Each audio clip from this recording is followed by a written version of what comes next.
Hello, ladies and gentlemen. My name is Tim, and welcome to Tim Talks, the show that's only partially a show, but really is just an excuse for me to talk to my very talented friends. And speaking of talented friends, I have another one here with me today. He's the creator of such wonderful games as Pony Island, The Hex, and a whole lot more that we're going to get to here throughout the course of the next hour or so. Daniel Mullins, welcome to the show. Hey, how's it going? Thanks. Doing fine, sir. Is that Daniel, Dan? Which do you prefer? Either's good. Yeah. Okay, fair I enough. usually introduce myself as Daniel, but lots of people call me Dan. So. Fair enough. I mean, that is what's on the logo, yeah? Yeah. Fair enough. Yeah. So, for those who may be unfamiliar with what you do or what you have done so far, why don't you give us a little bit of a Reader's Digest version, a CV of what you've done Yeah. so far? Well, in terms of what I'm known for, the main one would be Pony Island, and that was an indie game that I released in 2016.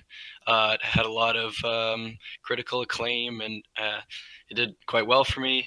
And then after that, I shortly started on my next game, The Hex, and this one took me a lot longer to make, but I recently released it just last month, and and that game is also an indie game that tries to subvert your expectations and surprise you at every turn.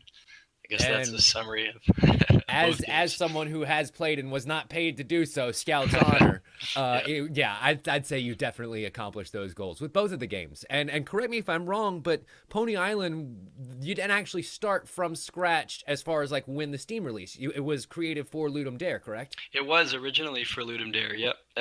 It was just a 2-day game jam entry. Obviously, much simpler than the final game, but About how um, long by comparison to the final product? oh, the original game jam version only took 5 or 10 minutes to play through. Wow, really? If you knew what you were doing, Yeah, yeah. yeah. It basically the tone and the feel of the final game were in there almost identical in terms of like how it felt, but the content and the whole experience wasn't there.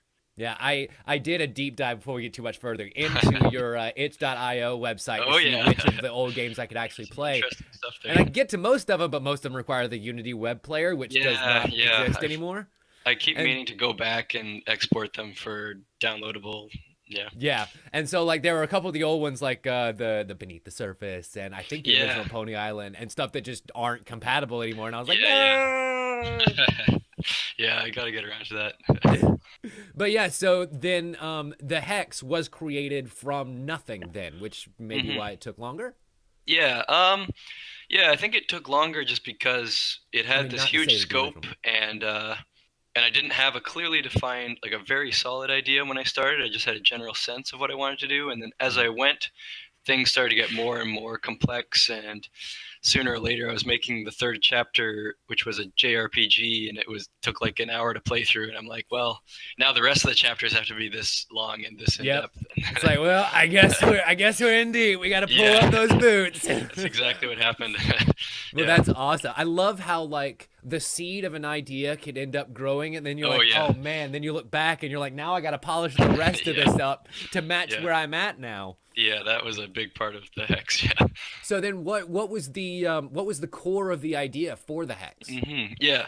Well, originally I had finished Pony Island, and I felt like this urgency that I was like, oh man, I had a hit, and I got to follow it up, and let's go go go. Mm-hmm. Make hay while the Mm-hmm. sun shines. So I started a different game, and Sorry, I think it just hit me where you're going with this. I don't know. I started a totally different game, and I had this urgency, and I realized that it wasn't doing well for me creatively, feeling like I had to follow it up so quickly, and Right. so I wasn't happy with how that game was going. So I scrapped it, and then I took a bit of a breath. I was like, okay, like what am I actually going to make here? I saw Quentin Tarantino's The Hateful Eight, and I really liked that movie along with the rest of his movies. Mm-hmm. And even though that concept of these kind of rough characters trapped in together by a storm, he didn't invent that, but that was what excited me the most. So I kind of thought Absolutely. that would be a cool game concept. And And that then I idea was, of the ensemble as yeah, well. yeah, yeah. And then as I was falling asleep that night, I was also thinking about it, and I thought, oh, what if they were game characters? And then I had the idea of the flashbacks, Mm-hmm. which were originally going to be a lot smaller percent of the game, and then that was kind of that just got me excited, and that's what I need something that gets me excited to do the work. Yeah. Absolutely, especially when you are, in essence, a two-man studio. You know, Hmm. it is you doing most of the art and coding and programming and stuff, Yep. and then you have Jonah Serzel? Jonah Senzel, yeah. Senzel, excuse me. And Yeah, I can't yeah. read my own handwriting. Oh, no worries. Yeah, and Doing then all of the sound and music and stuff. yeah, exactly. But I should make sure everyone knows that the final chapter of the Hex has some 3D sections, and I didn't do those. That was someone I contracted by the name of Brendan Sullivan, or as he goes by Sully, and he did an amazing job. So I have to plug him at every opportunity. Yeah, absolutely. And so then, the thing that kind of struck me was like the Hex, without giving too much away, is about a developer who's kind of feeling those pressures of Yeah, making a game. yeah. And so then that kind of did you mean for that to come out, or was that just sort of an incidental thing that you discover and you're like, oh well, I guess I can use that as a plot point? Yeah, it wasn't part of the original idea. In fact, it didn't enter into the process, I swear, like maybe like halfway through. Like it really I was kind of unsure where it was going for the first two chapters. I think somewhere in the third one I figured it out, and then I retrofitted the earlier ones to kind of support that idea. Yeah. And then writing the lines for Lionel Snill, the fictional developer, I definitely was able to pull from my own experience. Although I wouldn't say that that is my experience, but it was.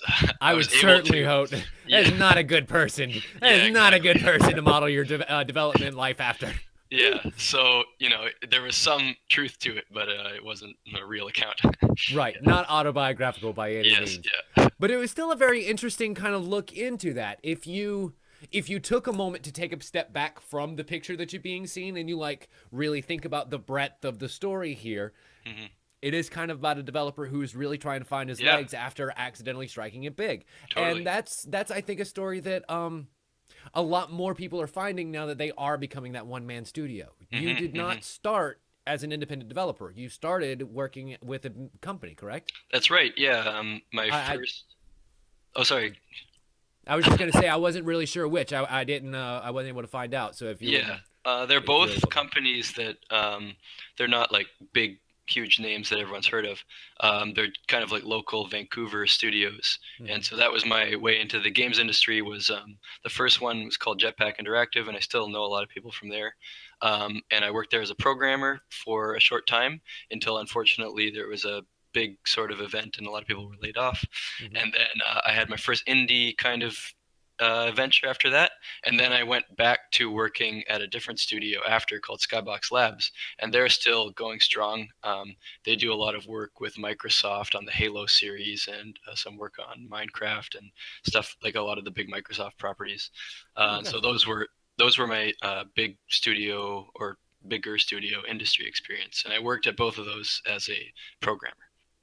So then, I guess the next question would be, where do you get inspiration to make games that really, for lack of a better term, fuck with the player? Like they really mess with expectations. Yeah. They interact with the player in a way that most games do not. This side of OneShot. I don't know if you played that game. Have you played OneShot? No, I haven't. It's so good. I've I heard am a lot like of good stuff. proselytizing for that game because holy shit, is it amazing? And it's like 4 hours, so it's another one of those kind of experiences that's really worth doing. It definitely seems like it'd be worth it just for the research side of it. For Absolutely, me. and then I'm so curious and fascinated just from a technological standpoint. How does that work? Where like you're able to pull functions from the actual like C:\, Windows. It's like how? Oh, with the Pony Island stuff with the Steam friends. Well, that's just anyone who's making a game on Steam has access to that stuff.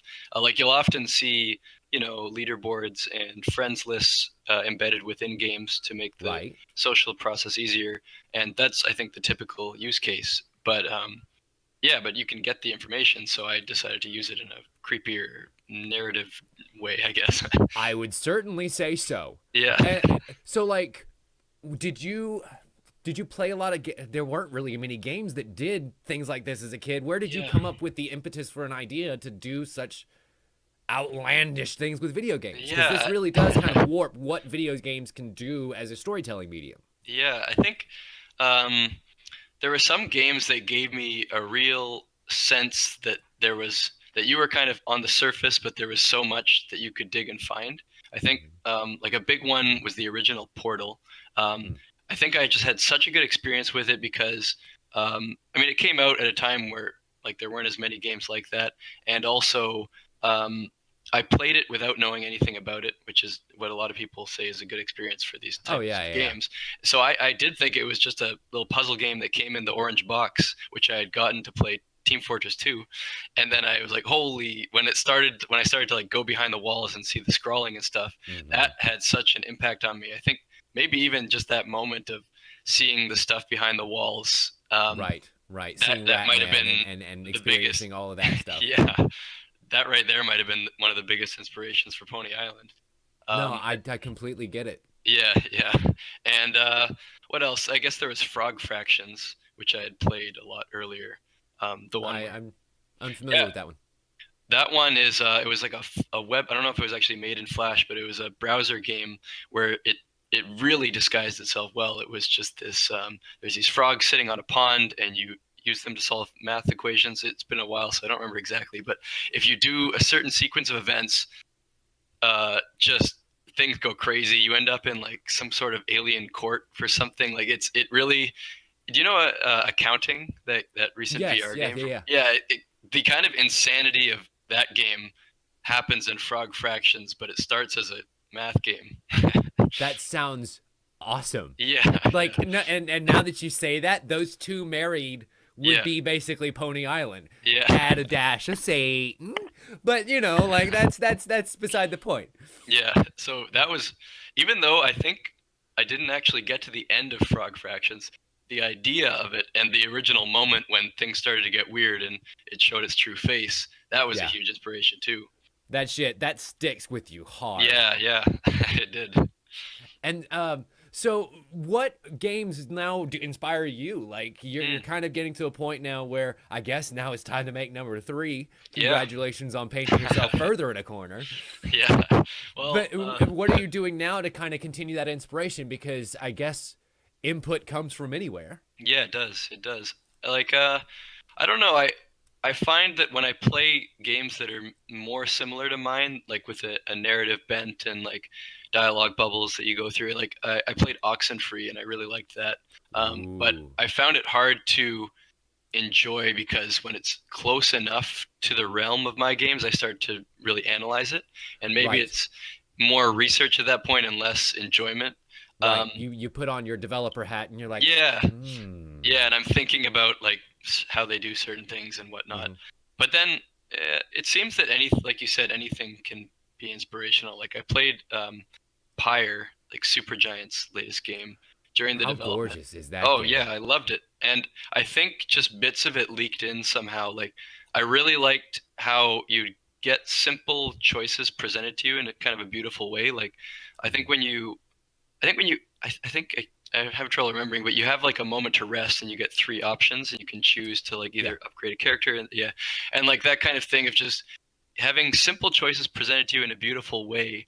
It just feels so good, and so Right. like And then it's wrapped around the core of a sports game. Like, yeah, yeah, who the hell gave them the right to make a yeah, mythical sports game that's really great? yeah, yeah. And I like loved it. beautifully animated and really well controlled. Hmm.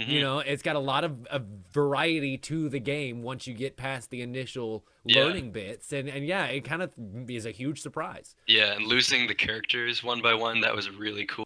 And how Banner the, Saga does right, very right. similar type stuff. I haven't played it, but I know about it. Yeah. Yeah, and it's another one of those same like hand-drawn animation, Yep. very beautifully done, very simple story choices along the way that have grave consequences. Hmm. Yeah. And I find myself drawn to narrative games like that every so often because there's only so much popcorn you can take before you really need Yeah. some meat and veg. Yeah, it's nice to have a mix. Yeah. Right, like I have Destiny on my computer. Yeah, yeah, I'll play Destiny. yeah, But sometimes I want to play a game like the Hex where I just get so zoned in that I have to drive. Or the Return of the Obra Dinn. Oh yes, and I need to play that because yeah, it came out when I was still busy patching the hex, and it's been Mhm. like at the top of my list. Yeah. So, what do you think about these resurgence of games that kind of have a narrative experience? There's a lot of push towards multiplayer, towards online functionality, but Hmm. they just don't. To me, there's nothing like having that story that's told to you Yeah. or involves you. Yeah, I think both kinds of games are getting better, and I love both of them. Yeah, Yeah. like you said, it's good to have some popcorn, and it's good to have a fine meal, if that's what you want to compare the narrative game to. Yeah, I mean, I guess it's good enough. You know, it would be like your nutritional value, Yeah, the yeah, stuff right, that is right. harder to get through, but you need. Yeah, It's for what video sure. games can be. Your Senua, Hellblade, Senua Sacrifice. Yes, I played a bit of that in VR, and that was quite the experience. Hmm. Yeah. So I personally am really glad that games are being brought back to a point where the push and the drive is towards crafting a narrative experience, not necessarily towards the most beautiful graphical. Hmm. It can Hmm. help, but it's Yeah, not for sure. necessary. Yeah, yeah. I think with those kind of games, people are a lot more forgiving about the technical aspects or like Hmm. the fidelity of the art and stuff like that. And it stylizes better too. It lasts the Hmm. test of time a lot longer. Yeah, People will be able to play Pony Island and the Hex 20 years from now, yeah. and they'll still feel fresh because they Hmm. were. Which reminds me, I guess the question becomes, how do you choose the styles for a game like that? You know, and a game Yeah. like the Hex, where there's so many different styles that you can choose from. I think both times, although I'm thinking a lot more seriously about it this time, the last two times I kind of stumbled into it just with, I mean, with Pony Island, it was because of the constraints of the game jam. Hmm. I didn't have time to experiment or anything. That was just how it went, and I liked Right. how it looked, so I continued that way. With the Hex, it has the same art style as the project I was working on before it that I scrapped. So I started to make assets in that style, and then Hmm. when I switched to the Hex, it was a good jumping off point to kind of just like keep doing that style and throw in. I even like started with some of the same assets as that scrap project. So And that's how just did you choose the genres of characters? Because they were very yeah, specific to me. Like they were yeah, very keyed in and very well clued, but they were very specific. they were. Yeah, I think yeah. One criteria was I wanted to have an even mix of games that were like more hand-eye dexterity focused, like a shooter or a fighter, Hmm. and more like thinking focused, like puzzle game or like the first-person puzzle game or the tactics game. And Right. originally, I was planning on alternating to give a sort of variety of like kind of like fast-paced and then thoughtful and slow.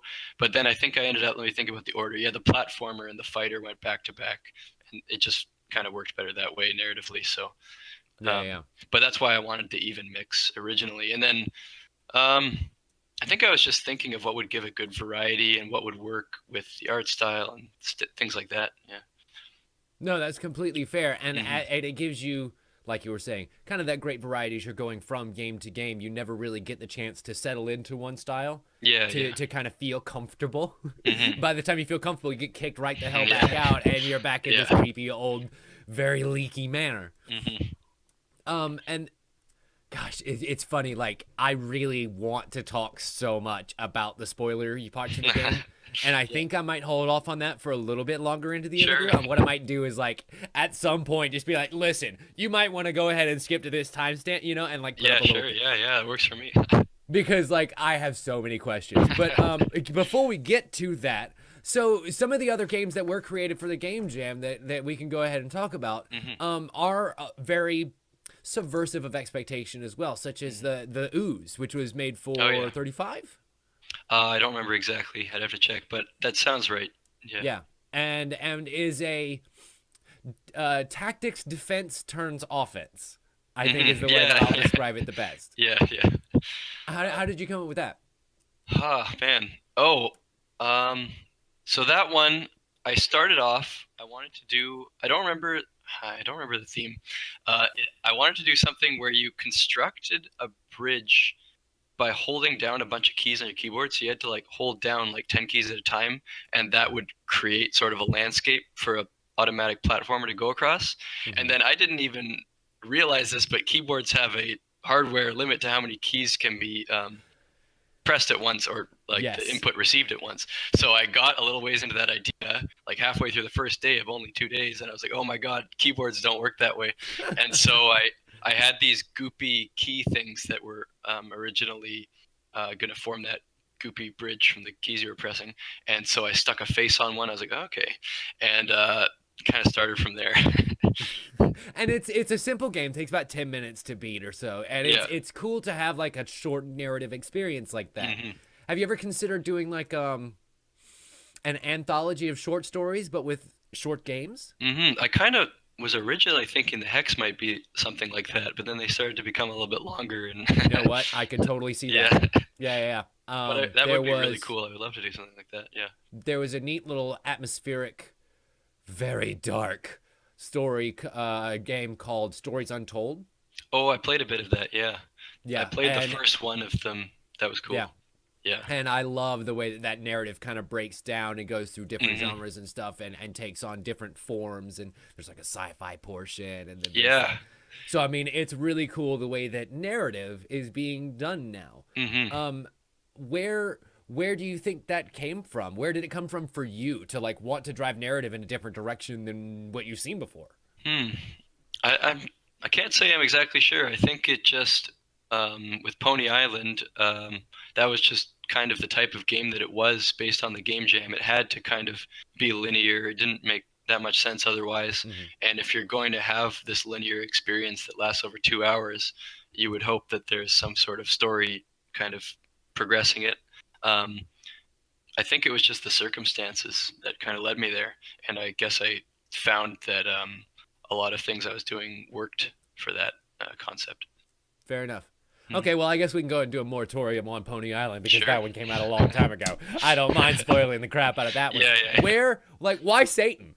Why directly? Why Satan? Because I that freaked me out so much when I played that game for the first time. Came to the realization that I was dealing with the devil's game. Yeah. And like I'm not kidding you. That game is on a disc. It's buried in the backyard, and it will not come out of the ground. Yeah. That's where it belongs. Yeah, that's good. In the ground. Yeah.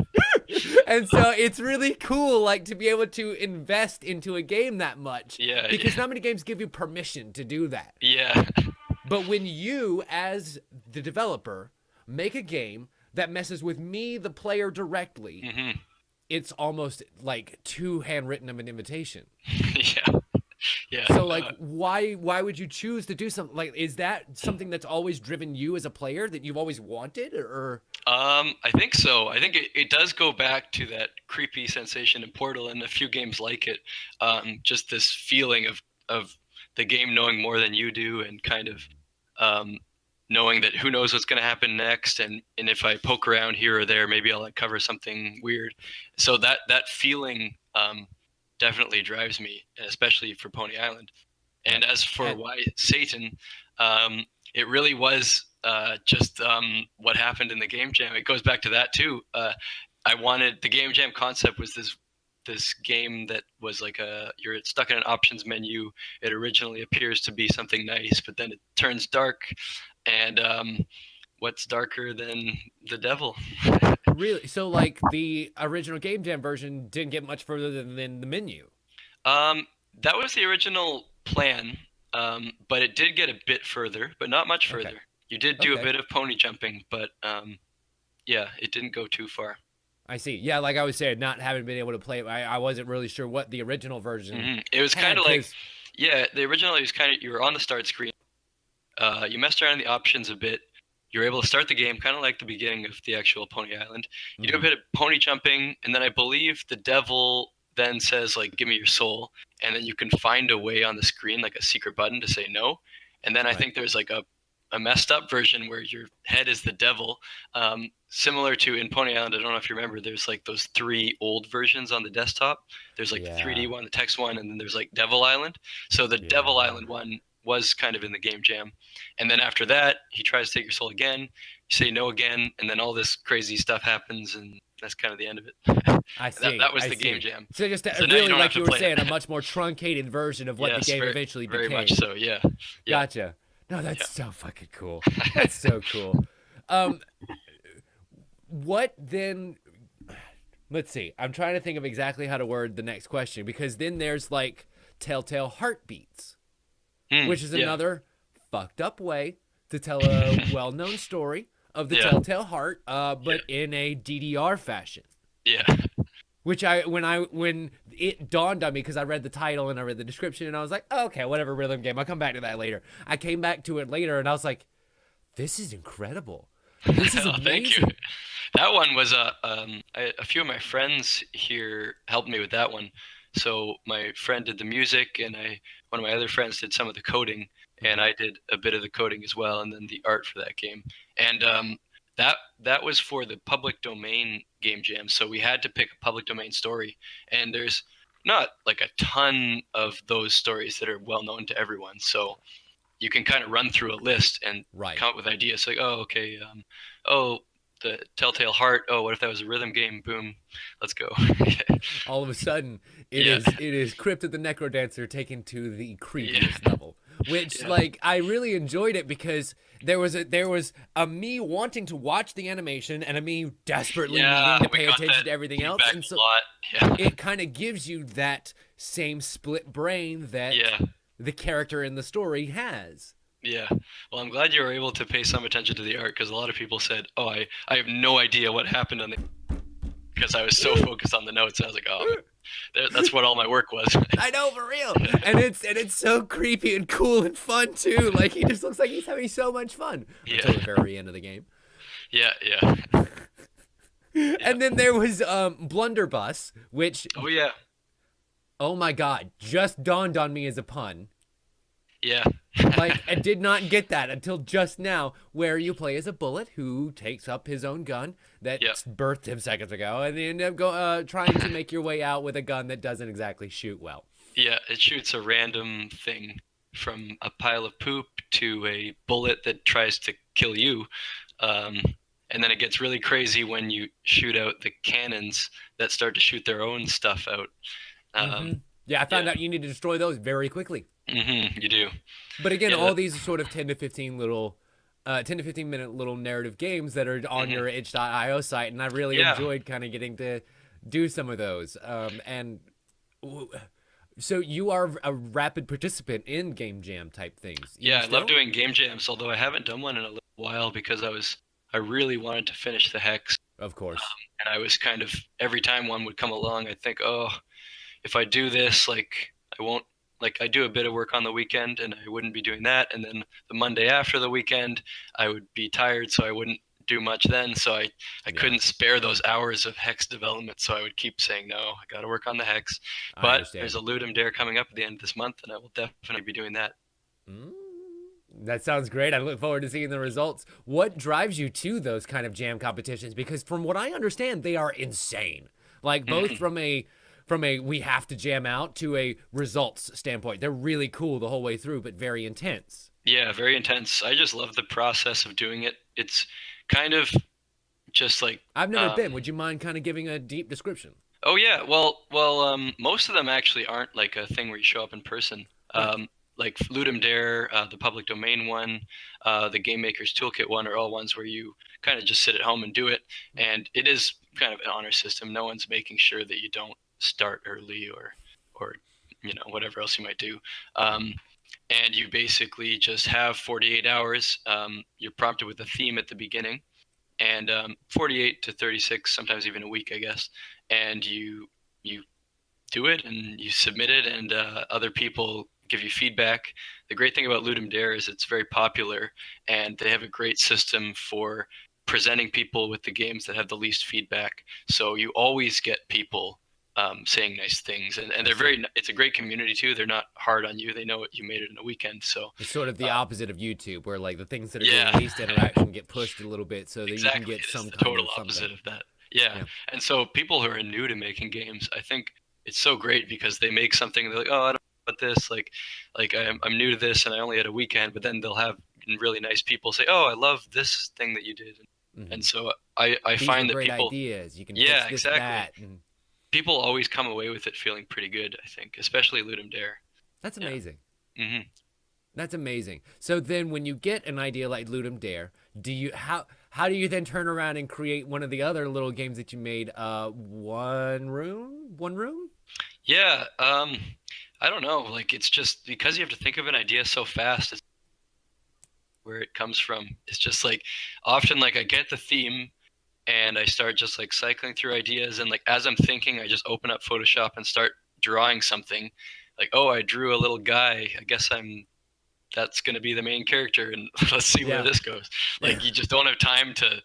Some people do, I guess. I've seen people who stream game jams, and some people do spend a couple hours like with a whiteboard or something, but that doesn't suit me very well. I like to just get in there and start going. So Interesting. So you kind of just enjoy getting your hands dirty and whatever. Yeah, like definitely. You suddenly have a couple of assets and you're like, how can these assets work together? And now that I've drawn, like for instance, with the last Ludum Dare one I did, like now that I've drawn some guy with a carrot head, now I have to figure out how that's going to fit in. And that actually I mean, a lot of people will tell you that having a restraint on you actually helps creativity, like having some sort of focus or some reason for why you're doing what you're doing.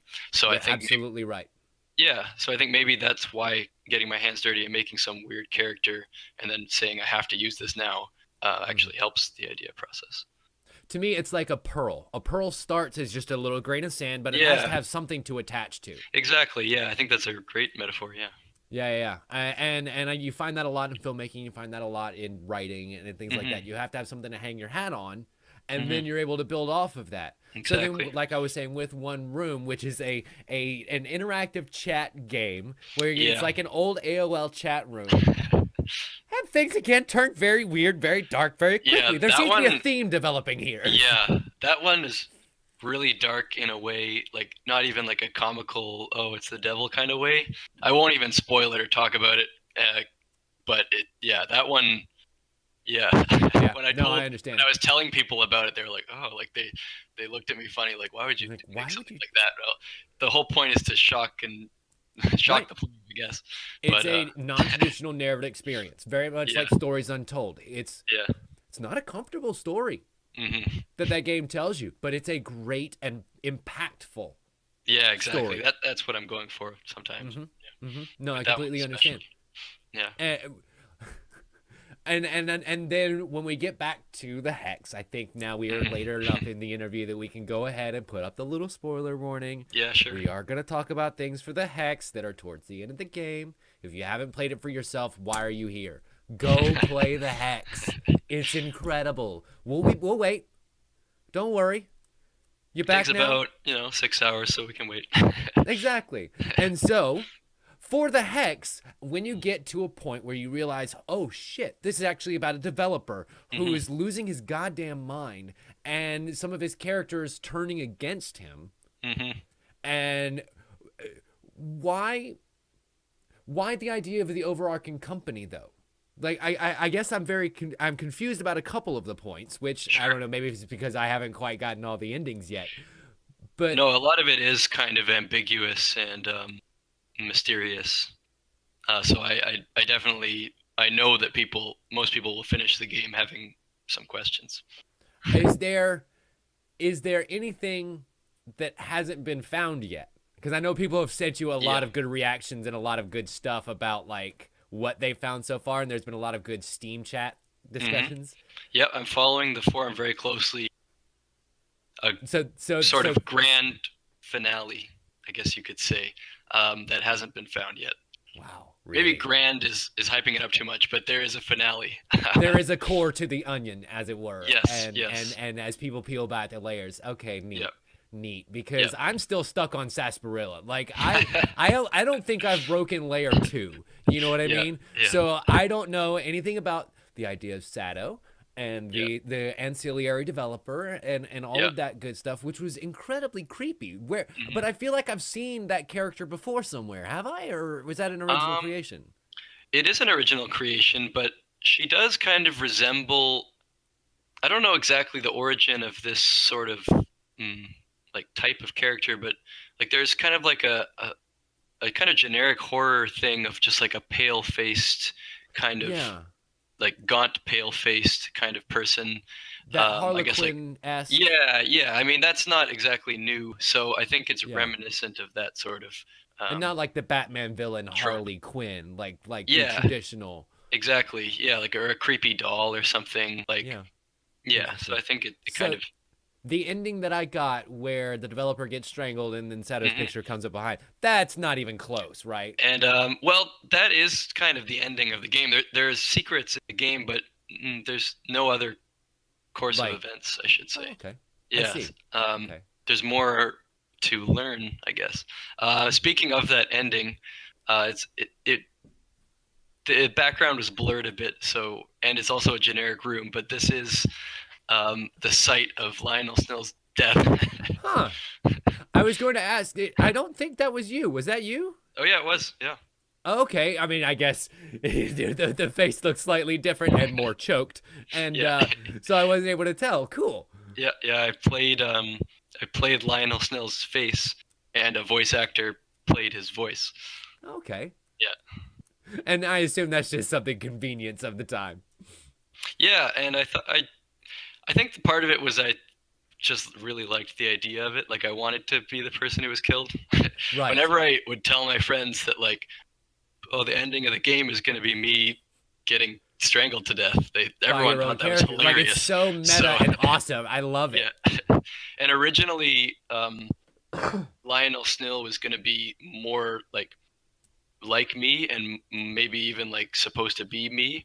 But then I decided as things were going, I kind of separate it and make that a totally different character. But I still really liked the idea of playing him for Right. the death. Yeah. And I mean, really, all you got to do is about 15 degrees off, you know, because 15 Yeah. degrees eventually spreads out way further from you. But Mhm. all it takes is just a little bit of a change where he's Yeah. a little bit more pretentious. Yeah. Not a lot, not like unbelievable, but just a little bit, enough to Yeah. change the course of events of history. Mhm. And then all of a sudden you end up with, well, a very dark turn of events where, like, I love the idea that the phone call that the bartender gets in the beginning of the game isn't like someone telling him that there's going to be a murder. It's confirmation of his plans. That was so cool. It's the actual ringing of the phone is something that's triggered from that control behind the mirror. When you venture back there as the Space Marine, there's all these buttons on the wall, and one of them is labeled like call telephone, and there's kind of like a series of buttons that all trigger the various happenings in the inn that you've seen up to that point.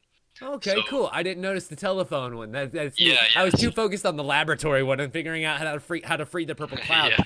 But like, Which you oh can my do, God. but I won't Yes. tell you how. Yeah, I'm sure you won't. I'm so excited to like break this game right over my knee and just get at that gooey center because I love games that you can sink your teeth into. Like we were talking about, popcorn is great. It's not delicious. Yeah. It's not sustenance. Yeah, I yeah. love games like this because it reminds me of why I love video games, you know, Well, because that's they're great. they're a different storytelling medium than movies. They're a different storytelling medium than TV. And like from one person who plays them to someone who makes them, thank you for everything that you've done to kind of push that envelope. Well, thank you for playing it and appreciating it. Yeah, you're very, very welcome. Are there any words of encouragement you'd like to say before we start to round out the show to those who are kind of like still plowing away? Plowing away at being game At the developers, hex. or Both, honestly, because yeah. Well, I'll go with the original. You mean like people who are plowing away at this kind of the secrets in the hex, like on the Steam forums? I would say that you're pretty close. There is something to find, and it'll probably be satisfactory. And I might have made it a bit too hard, but hints are incoming if it is. Love it. And so those who may be trying to do what you do. Yeah, I would say do game jams. I always say that. Like, don't try to make some big grandiose thing as your first project. Don't try to make a commercial thing as your first project. Just make anything that you can finish. That's, I think, good advice. Don't quit your job to do it. Honestly, I don't think that's usually a good idea. Just because it's hard and sometimes it takes a lot of attempts to get some sort of financial success. So, Absolutely. yeah. Well, excellent. I think that those are words that a lot of people will be able to hang on to for a while. Yeah. And before we get out of here, as we like to do around here, I too have a reappropriated version of the Proust Personality Questionnaire, and it goes a little something like this. Daniel, what's your favorite word? That's, no matter what I say, it's gonna reflect on me somehow. Mm-hmm. Um, Oh, people are listening very intently. You might as well just go ahead and make it sarsaparilla at this point. Like, I think with all the ideas that you put in people's heads. sarsaparilla. Okay. Well, I didn't mean to, like, go ahead and give you your answer. No, It no, just I'm seemed like... happy to be thrown. And what's your least favorite word? A least favorite word? I don't know. I was gonna. Oh, they only get worse from here, bub. I don't know. My least favorite word. Oh, jeez. I'm blanking. It's way too much okay. on the spot. Like, No, you're absolutely fine. What sound or noise do you love? I really like the sound of rain on the roof. And what sound or noise do you hate? Fire alarms. Like, especially when it's because the toaster burnt the toast or something, and it's way too loud. That sounds like way too specific of an example. It happens too often, and I often feel like I would rather risk burning in a fire than every once a month or so, or I don't know how often it happens, the thing going off, and then I have to get up on a chair and pull it off. Yeah. Well, it's like, and then when you get close to pulling it off, you're closer to it, and it's like deafening you. Yeah. So yeah, and you feel like you're just going to end up falling over and causing your own death instead of dying in the fire. You're going to die of a broken neck off of a stool. Yeah. And so there's a concrete answer for you. That's definitely my least favorite sound. What hero or heroine do you identify with the most? Oh, God.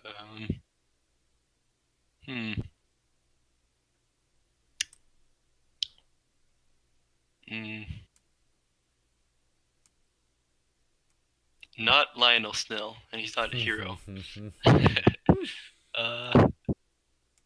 gonna pass on that one too.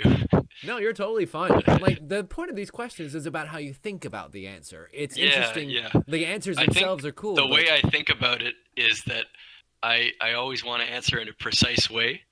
And so I freeze up because if I later think, oh no, that doesn't represent me, I should have said this, then I'll forever regret it. We mentioned earlier with the constraints, it's analysis paralysis, where you just have so much to choose from that you're like, Yeah. What villain or villainess do I identify with? Yeah. Like the dark side of me. I'm trying to think of like game villains. GLaDOS? I don't know. We were talking about Portal earlier. Maybe at my worst I can be too controlling and the AI always cheats. Yeah. What would be your superpower? It's a cop-out answer, but I've been asked this before, and it would be probably like Dr. Manhattan's power to control like matter, because that just is like you can do everything with that. It's so OP. Why would you choose anything else? And he kind of became a dick because of it, but I don't know. I think you could manage it and not kind of lose your humanity, but I guess we'll see what happens. Right? Just because Alan Moore has a cynical view of how superpowers would work doesn't mean that it would. No, I hear you. What would be your super weakness? Super weakness, like if I could choose one. Sure. Because I would choose one that wouldn't cripple me very much, right? Sure. Peanut allergy. Fair enough. You'd be taken down by a peanut butter and jelly sandwich. What turns you on creatively? What gets your wheels turning? Probably like I was saying earlier, those games that I feel like they have a lot of depth that isn't presented to you. Like I think another example of that really turned me on creatively was a few moments in the original Dark Souls where you find these huge areas that were not on the beaten path, not even close. You wonder if like anyone ever would have found it without a guide or something. Like there's one where it's like you're in this like area and then you go like deep into a tree or something, and then there's like a chest and you have to like go behind the chest, which is like a wall, and just roll into the wall, and there's a whole giant couple areas behind that, and that just gives you this feeling that like, oh, there could be this behind any wall, and who knows what depths this game has if they're willing to hide this. So that I love that, and I've already talked about that. And then I guess I also just love it's crazy to think that started with wall chicken. What's that? in Castlevania. It's crazy to think that that idea of hiding things in plain sight Right, started right. with wall chicken in I'm Castlevania. actually not familiar with the wall chicken. Really, or you just Yeah. being able to break open walls and there's little secrets of health Oh, okay, right, or stuff right, like right. that to be able to gain your stuff back as you go through the castle, hidden Yeah, in plain sight. You know, yeah, yeah, I totally. love that idea as well. Yeah. And then I guess, Uh, oh, I was just also gonna say things that are just aesthetically beautiful, like Pyre. Um, Usually something about that inspires me. Fair enough. Hmm. So what turns you off? Hmm.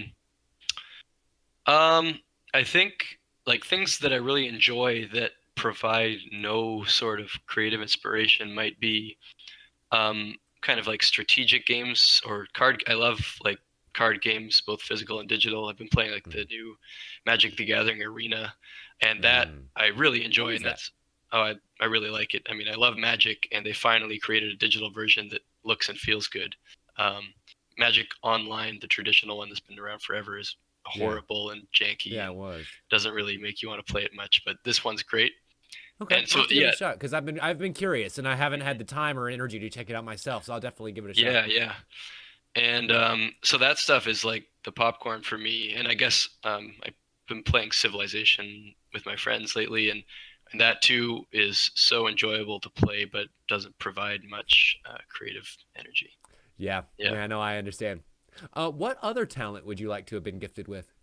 The Hmm. ones that you were obviously gifted with already. Um, well, I guess it would be cool to do music too, but I do love the work that Jonah does for me, so it's not like I'm too upset that I can't do that. But in Right. general, it would be cool to produce music, and even if not for my games. Fair enough. Yeah. What do you love more than anything else in the world? Hmm. My partner, What do you my hate more romantic than partner. anything else in the world? Um, what do I hate more than anything else? Um, People's ability to deceive themselves into doing bad things, but they Hmm. justify it to themselves. And what are you afraid of? um, Probably getting some sort of like I'm not very old, but I still probably fear getting some sort of disease or some sort of condition that would put me in a lot of pain or cripple me or cause me to not be able to work. I think that's the most realistic fear that I have. Fair. Yeah. What advice would you give to your 13-year-old self? Hmm. Um, Probably to just because I was doing game related stuff at that age, like in Flash Really? and stuff and Wow. RPG Maker. I wasn't able to really program much, but I would probably tell him to keep doing that and do it even harder, I guess. Huh. And what is something that only you do? Well, probably nothing. Like, I mean, there's Well, no, billions of people on statistically, Earth. no. But the idea, I may need to reword this question because you're not the only person that's pointed this out to me. Some quirk, some glitch, something that you would think that only you do. Hmm. I might end up blanking on this, but I'll think about it for a minute. Something that only I do. For Hmm. example, I like to make sure that all of my cups are nice and cleaned out and turned over on top of my counter when I go to bed at night, so that way they're clean and dry for in the morning. See, that seems totally reasonable. I'm sure you're not the only person who does No, that. I'm not. But to me, that's something that only I, at least as far as my friend group go, Yeah, do. yeah, yeah, yeah. Um, and I know this isn't something that only I do because I've like seen other people kind of meme this, but like when you start the microwave, you have to accomplish something in that minute. Yep. You're not Yep. just gonna sit there and wait for it to tick down. And I plan it, right? Like you thing goes in the microwave, press a button, okay, now the dishwasher unloaded, and we return to the microwave on time and continue. Love it. Love it. Love it. No wasted effort. Efficiency is the Yeah, name of the yeah, game. yeah. What's your favorite curse word? Uh, uh Shit. It's a classic, tried and true. Yeah. No, no, no. It's you're absolutely right. It's a good one to have in the toolbox. Yeah. Where would you one day like to live? Hmm. Um, Somewhere warm. Uh, Vancouver. I really like Vancouver. Vancouver's not exactly It the warmest place in the world. it's not warm. It's not warm all year round. It's nice in the summer, and it's actually probably the warmest place in Canada, Mhm. all year round because it doesn't snow much. but maybe somewhere like California or that type of climate. Very busy though, Vancouver. A lot of Mhm. filming goes on there. Yeah, yeah, film industry is huge here. Yeah. Mhm. Yeah, maybe California, although yeah, I think it would be a good balance between having a really nice climate, but also being close to a community of game developers. Because I Fair. mean, you can find places in the world that are maybe more beautiful, but you would be distanced from other game developers, and I enjoy having that. And Vancouver has a great community, so yeah. Yeah. I'd imagine that would be very important, especially with Hmm. the jam aspect that you love to do, Yeah, and yeah. just kind of getting that feedback. It would be invaluable to have kind of a Hmm. community like that. Yeah, it's Hmm. great to have. So then, our last question for today: if you had a choice, how long would it take you to respawn after you died? Um, well, I don't. I mean, like this kind of comes down to what you believe about death, but I Yes, it believe that does. when oxygen stops going to your brain, that you are not conscious anymore. So it Right. wouldn't really matter. But I guess I would probably respawn. Okay, I see the trick of this because it's Mm-hmm. when you would want to live again, right? Mm-hmm. It's whether you think the future would be a utopia and you might want to wait a bit. Okay, so that's really hard. I mean, no one can know the future. No. I would probably play it safe and respawn immediately, but that would be a decision I'd want to make as I was dying, because who knows Fair. what it's going to be like by the time I'm done. You could be like covered in magma. You respawn immediately and Yeah, you're dead again. yeah. Probably don't want to do that. Wasted the extra life. Shit. Yeah, yeah, No, that's completely fair. Well, excellent job, sir. You made it right through the cavalcade with yeah. That with was flying rough. Some of colors. those were hard.